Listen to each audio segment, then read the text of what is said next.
Para aquellos que están aquí por la primera vez, gracias por estar con nosotros. En la iglesia familiar, nosotros estudiamos la Biblia a través de series. Estamos en una serie investigando la vida de Jesús en el Evangelio según San Lucas. Llevamos 9 semanas en Lucas. Estamos en el capítulo 7 y vamos a leer el versículo 11 al 17, los últimos versículos para cerrar el capítulo 7. La semana que viene vamos al 8 y hemos visto durante esa jornada Jesucristo vencer la tentación, como Él venció la tentación, fue capaz de vencer al diablo y la tentación. Hemos visto en varias ocasiones Jesús sanar a los enfermos, sacar los demonios de las personas que tenían posesión demoníaca. Hemos visto a Jesús hacer muchos milagros porque Él es el único que realmente lo puede hacer. No hay alguien capaz como Él. Y en nuestra historia de hoy, esa es una historia interesante porque es la historia de una madre que estaba felizmente casada, tenía su esposo, tenía su hijo. Y esas cosas que suceden en la vida de uno, las tragedias. Todos nosotros pasamos o tenemos familiares o amigos que pasan por ciertas tragedias en la vida. Esa mujer pasó por una tragedia, muere su marido, ella queda viuda con su hijo, muere el hijo y ella está en una especie de una procesión.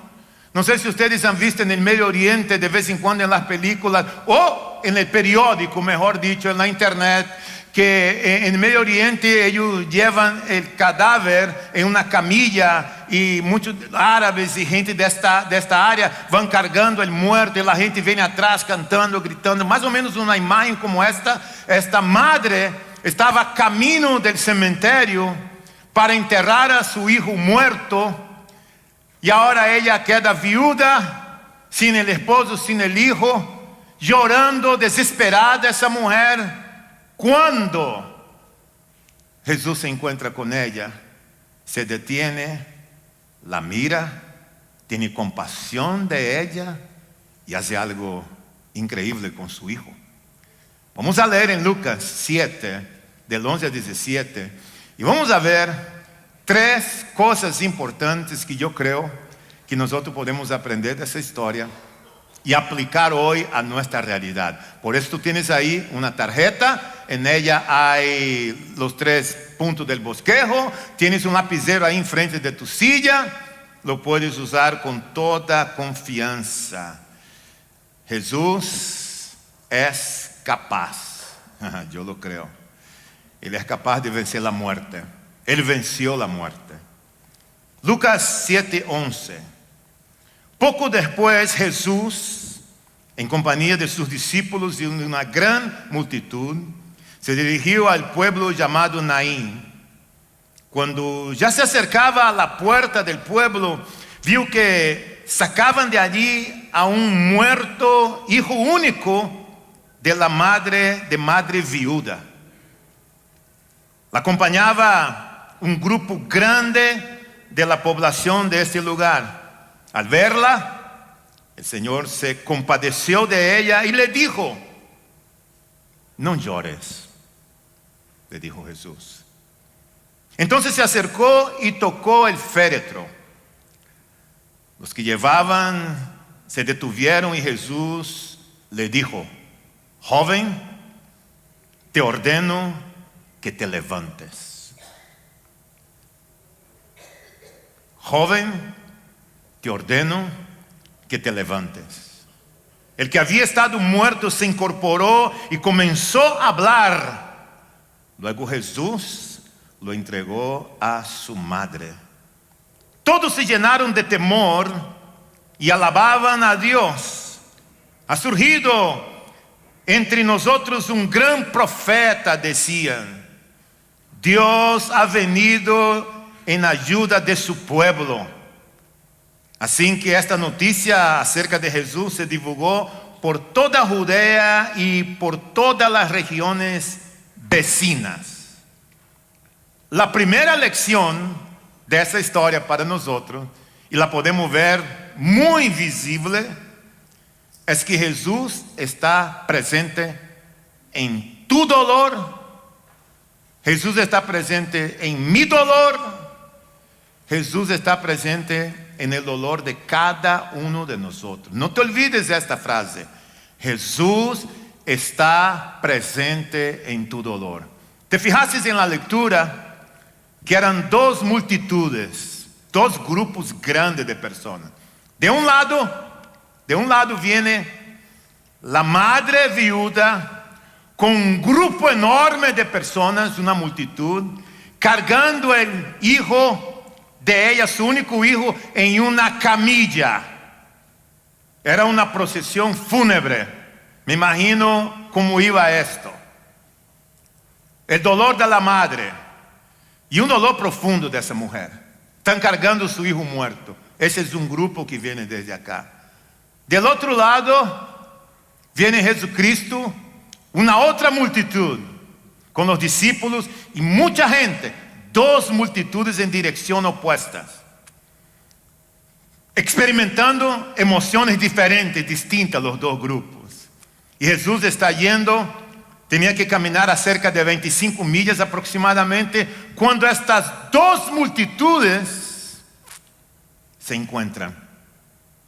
Una llorando por el dolor, la madre sufriendo, y la otra con Jesús. Una, el hombre muerto, el otro lado, el hombre que da la vida a los muertos. Y lo interesante es que cuando se encuentran, Jesús, si él hubiera querido, hubiera pasado de largo con su gente y su multitud lo iba a seguir a él, y los que estaban en esa procesión fúnebre iban directo al panteón, al cementerio, a enterrar el muerto. Pero Jesús, dice el texto que acabamos de leer, se detuvo. Dejó de hacer lo que él estaba haciendo por un momento, de acuerdo al texto, si tú no notas. Y él se detuvo. Dice el texto que él vio la mujer. Vio el dolor de la mujer. Él vio el sufrimiento de la madre. Y él, dice la Biblia, que él tuvo compasión de ella. Dejó de hacer sus cosas para ir a donde estaba esa mujer. Tuvo compasión de ella porque él entendía el sufrimiento, la aflicción de esta madre. Y el dolor de ella no era solo por la pérdida de su hijo, porque en aquella cultura una viuda ya sufría mucho el rechazo de la cultura. Ella tenía su hijo que cuidaba de ella. Es decir, alguien tiene que cuidar de ella. Su hijo lo hacía, pero ahora muere el hijo y ella va a quedar sola. Ella está angustiada por la pérdida del hijo, pero por su estatus, su situación.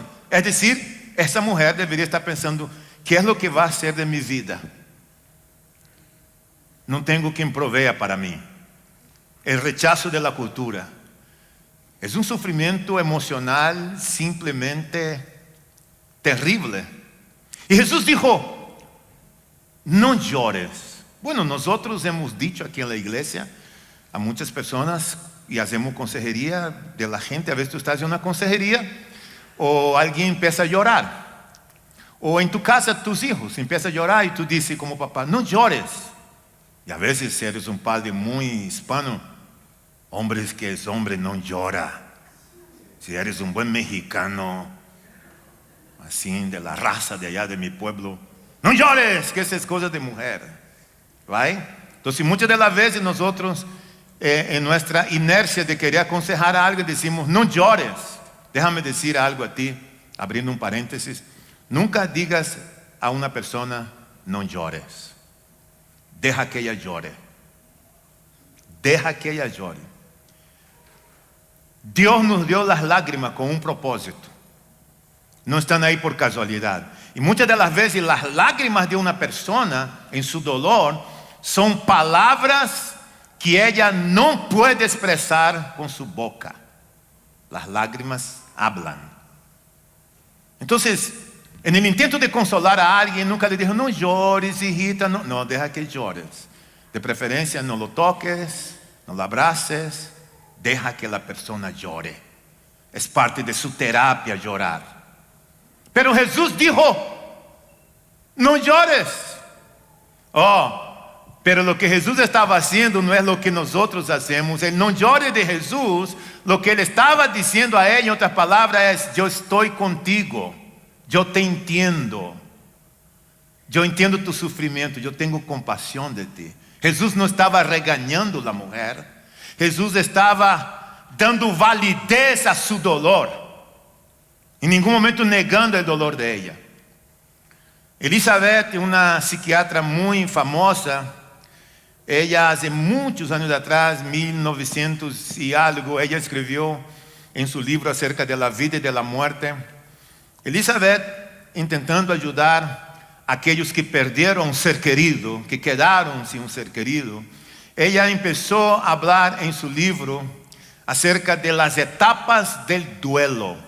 Porque el luto es cuando tú recibes la información de que perdiste al ser querido, y es ese golpe duro, el luto. El duelo es el proceso que sigue después de esto, que los que quedamos pasamos por eso. Yo he pasado por eso cuando perdí a mi padre. Muchos de ustedes han pasado cuando perdieron a un ser querido. Y es más, si tú experimentaste alguna vez un divorcio en tu vida, los especialistas dicen que el dolor más cercano a la pérdida de un ser querido es un divorcio. Un divorcio es lo mismo, las mismas emociones que la muerte.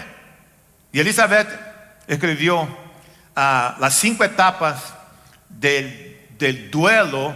No las voy a explicar todas porque no tenemos tiempo, pero las voy a mencionar. Las 5 etapas que pasa una persona cuando ella sufre la pérdida de alguien. La primera etapa que ella habla es la etapa de la negación. La etapa de la negación es cuando algo ocurre y uno dice: no se lo puedo creer que eso está pasando. Entonces no aceptamos lo que está pasando y negamos la realidad. Y a veces decimos: es injusto. ¿Por qué llevaste a mi padre? ¿Por qué llevaste a mi mamá? Es injusto. Y la persona no acepta.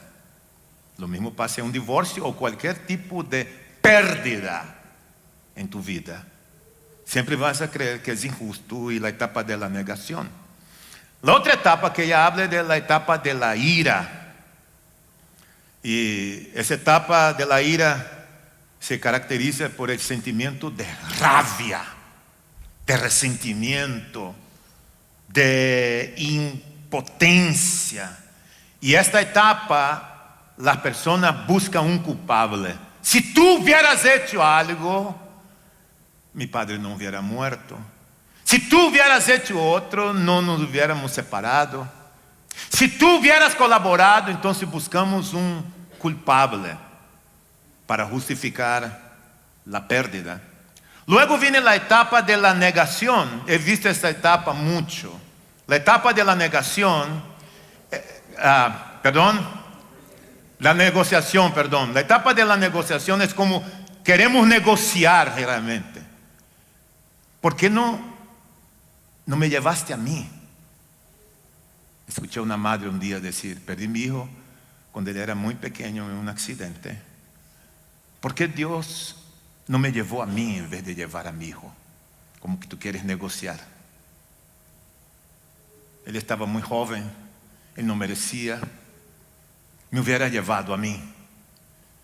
Entonces, esas son emociones que la persona va experimentando en ese proceso. Ella piensa que esta tragedia se podría haber evitado al final. La semana pasada yo hablé con una tía que perdió un pariente. Ella dijo: yo no pude dar la atención a ella que ella merecía, pero yo no podía hacer esto. Ella decía: yo no tenía condiciones. Yo le dije: señora, usted no podía hacer nada. Usted no podía hacer nada. Usted no es su culpa. Usted no podía negociar. Son cosas que uno no tiene el control. Luego viene la etapa de la depresión. Porque en la etapa de la depresión la ausencia del ser querido, porque la muerte es una separación, como divorcio es una separación, la ausencia del ser querido, el extrañar, le invade una tristeza, luego encuentra a la persona llorando por acá y por allá. Es más, déjame abrir otro paréntesis aquí. Si de pronto en tu vida tú te encuentras de vez en cuando llorando sin saber el motivo, sin tener necesariamente una razón específica, esa es una señal que quizás tú estás experimentando una tristeza adentro de ti. La tristeza que invade el corazón del ser humano puede llevar a una depresión y vas a empezar a perder las ganas de hacer lo que siempre te gustaba de hacer. La energía que tú tenías ya no tienes, quieres aislarte de la gente, ya no eres tan activo como antes, algo está pasando. Como diríamos en inglés, ese es un red flag. Ojo, hay que buscar ayuda.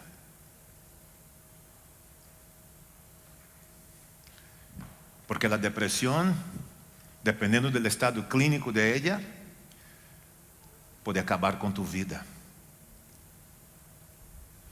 Y cuando perdemos a alguien, la tristeza y la depresión empiezan a invadir el corazón y pasan 1000 cosas en tu mente. 1000 cosas en la mente de una persona. Solo una persona depresiva realmente conoce su realidad. Nadie más puede entender, por lo más que tú expliques.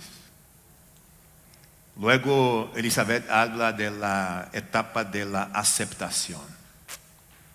Con el final ella acepta que esa persona se ha ido, acepta la pérdida y aprenden a convivir con la ausencia del ser querido.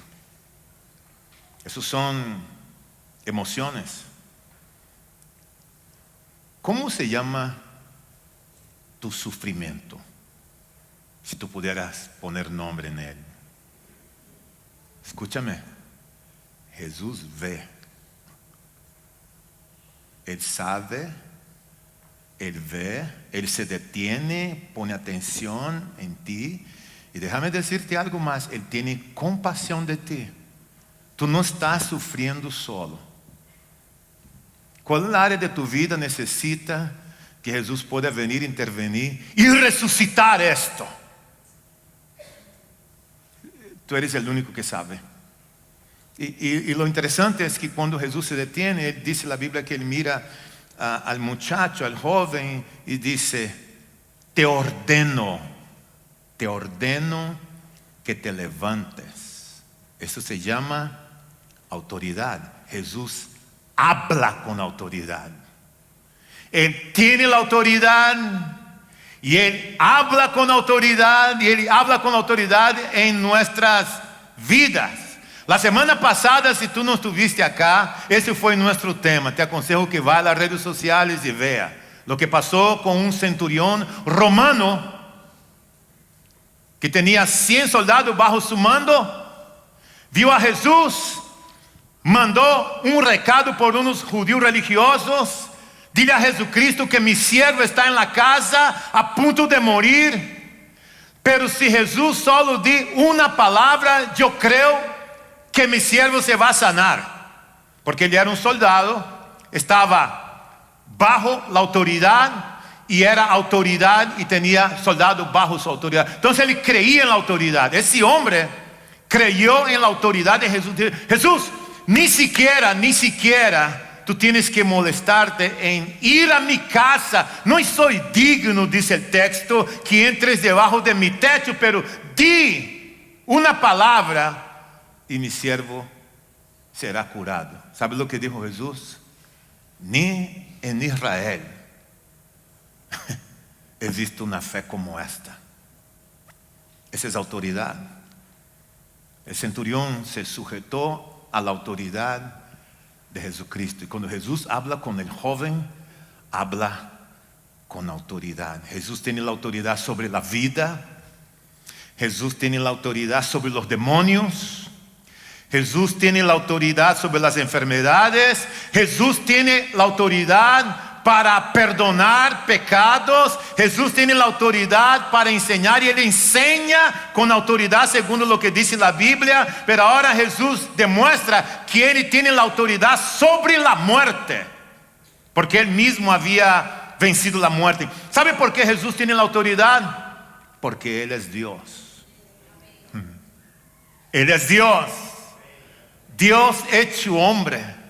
De manera que la mejor cosa que ustedes y este servidor podemos hacer como creyentes es sujetarnos a la autoridad de Jesucristo. Sujetar tu vida, sujetar tu matrimonio, sujetar tus finanzas, sujetar tus hijos, sujetar todo lo que compone tu vida en todos los sentidos de la palabra bajo Jesucristo.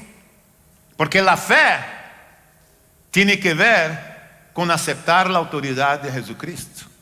La gente a veces dice: Jesús, yo creo que tú tienes la autoridad para sanar. Pero esa misma persona no sujeta su vida a Jesucristo. ¿Cuántos de nosotros pudiéramos decir: Señor, tú tienes autoridad sobre mi familia, sobre mis finanzas? Nos cuesta esto, pero queremos ver la autoridad de Jesús en otras áreas, menos que yo me sujete a Jesucristo. Él tiene la autoridad. Y me fascina lo que pasa en esa historia, porque cuando tú miras esa historia, lo que está haciendo Jesús es que Él nos da vida frente a la muerte. Nos da vida frente a la muerte. La muerte no pudo con Él, y la muerte no es el final de la vida de un creyente. Otro día, hablando con uno de nuestros pastores en Family Church, uno de ellos contó esa historia que le pasó en su congregación. Él nos dijo que conoció a un joven de Brasil que hace unos meses se mudó para la Florida. Este joven, casado, pero muy joven, en sus 20 y pico de años, cuenta que su madre estuvo en estado de coma por más de 20 años. Piénsalo, tu mamá sobre una cama por más de 20 años. Ese chico, prácticamente desde cuando nació, cuidó a su madre. Pero él nunca había escuchado la voz de su mamá. Yo no puedo imaginar que nació, creció, creo que la mamá estuvo 29 años en estado de coma, pero él nunca había escuchado la voz de la madre. El padre, al ver la madre, a la esposa en coma por muchos años, abandonó la familia y se fue. El muchacho quedó cuidando de su madre por todos esos años, pero nunca había escuchado su voz. Hace 7 meses aproximadamente ella murió. Él nunca escuchó su voz. Y él decidió tomar su familia y venir para los Estados Unidos, que era algo que él quería hacer. Cuando llegó aquí, alguien lo invitó a la iglesia, alguien se sentó con él y le habló del Jesucristo, del amor de Dios. Y a este muchacho, un joven adulto, que nunca había tenido una experiencia con Cristo, entregó su vida a Cristo, recibiendo a Cristo como su único y suficiente Salvador. Semana pasada, el domingo, durante el servicio, él fue bautizado en las aguas. Y cuando él estaba en el bautisterio, el pastor miró a sus ojos y le dijo: aunque tú nunca has escuchado la voz de tu madre, nunca tuviste el privilegio, Dios te ama y Él quiere cambiar tu historia. Es decir, en otras palabras, yo diría, Dios ha escuchado tu corazón y ahora tú tienes un Padre que te ama. Es Jesús dando vida a ese muchacho frente a la muerte. En enero 23, aquí en la iglesia, en ese mismo lugar, tuvimos el bautismo de Lady, una mujer colombiana en sus 38, 40 años, que fue diagnosticada con cáncer, llegó a la iglesia, invitada por una familia. Fue a primera conexión, entregó su vida a Cristo. Ella confió en Cristo. Un cáncer muy avanzado, ella muy debilitada. Un día vino pastor, quiero ser bautizada. En el rally nosotros bautizamos a Lady, ustedes se acuerdan de esa escena. Ella no tenía cabello. Y hablando con Lady, escuchando la historia de él, Lady confiaba plenamente en Dios y ella sabía dónde ella iba a ir. El viernes pasado, hace 2 días, hice aquí el funeral de Lady para sus familiares. Vinieron de otros lugares y yo le decía a esas personas que estaban aquí, Lady sabía dónde ella iba a ir. Y la muerte no es el final de la vida de un creyente. La muerte es el inicio de una nueva vida en la eternidad. Porque Jesús pagó en la cruz y venció la muerte y nos da vida frente a la muerte. Eso es lo que hace Jesús. ¿Tú lo crees? Yo lo creo. Quizás tú estás aquí hoy y tú eres el único que conoce tu corazón. Tú sabes qué es lo que Dios necesita hacer en tu vida. Pastor, necesito que Dios me libere de la depresión. Necesito que Dios resucite en mí el deseo de conocer a Él. Necesito que con su autoridad Él pueda venir y transformar las áreas de mi vida. Él lo puede hacer. ¿Sabe por qué? Porque Dios no rechaza oración. Y oración es alimento. Nunca vi un justo sin respuesta por andar en sufrimiento. Entonces, alábalo, simplemente alábalo. Si está sufriendo, alábalo. En la prueba, alábalo. Tu alabanza Él escuchará.